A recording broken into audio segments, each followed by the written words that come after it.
बिस्मिल्लाहिर्रहमानिर्रहीम। Welcome to conceptual nursing academy. आज की वीडियो में हम फंडामेंटल ऑफ नर्सिंग सब्जेक्ट का last unit process of hospitalization पढ़ेंगे। स्वात रीजन स्टूडेंट्स के लिए है, बीएस नर्सिंग फर्स्ट सेमेस्टर के लिए। ये आज के ऑब्जेक्टिव्स हैं जिनको हम वन बाय वन कवर करेंगे। इस पूरे चैप्टर का जो है हमारे पास मेन मकसद जो है, पेशेंट जो है जब हमारे पास किसी भी हेल्थ केयर में आता है उस वक्त से लेकर पेशेंट जब वहाँ से डिस्चार्ज होता है, जब वो हेल्थ केयर क्लिनिक को छोड़कर जाता है, अब उस बीच में उसके साथ क्या क्या होता है, तो वो सारा हम जो है इस यूनिट यानी प्रोसेस ऑफ हॉस्पिटलाइजेशन में पढ़ेंगे।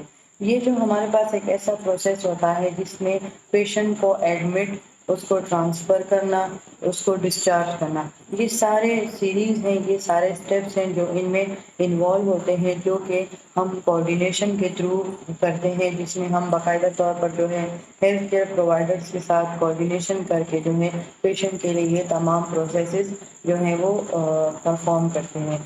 अगर हम एडमिशन की बात करें तो एडमिशन हमारे पास स्पेसिफिकली उस पेशेंट का उस हेल्थ केयर प्रोफेशन में या उस हॉस्पिटल में उसका एंट्री करना, जबकि ट्रांसफ़र हमारे पास वो होता है जब हम उसको एक वार्ड से दूसरे वार्ड में, एक फैसिलिटी से दूसरी फैसिलिटी में जब हम उसको ट्रांसफ़र करते हैं। और डिस्चार्ज हमारे पास वो होता है जिसमें पेशेंट को हॉस्पिटल की तरफ से जो है वो जो है फ्री हो जाता है, यानी कि वो ऑफिशियल डिपार्चर उसका हो जाता है।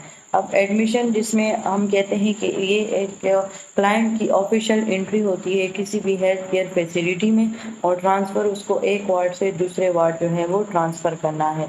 और डिस्चार्ज में हम उस पेशेंट को ये अलाउ करते हैं कि आप अब आप जो है वो अभी घर जा सकते हैं। तो सबसे पहले हमारे पास आता है एडमिशन।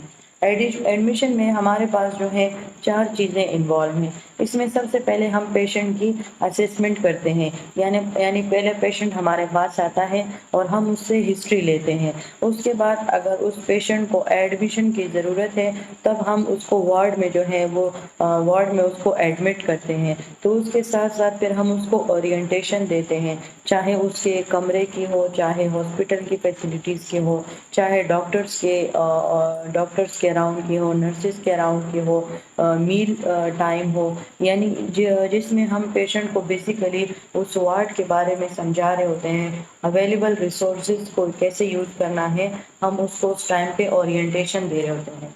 थर्ड में हम जो है उससे इंफॉर्मेशन जो है वो कलेक्ट करते हैं, यानी कि हमारे पास उसकी डिटेल्स हो गई, उसके इमरजेंसी कॉन्टैक्ट्स हो गए, उसके मेडिकेशन लिस्ट हो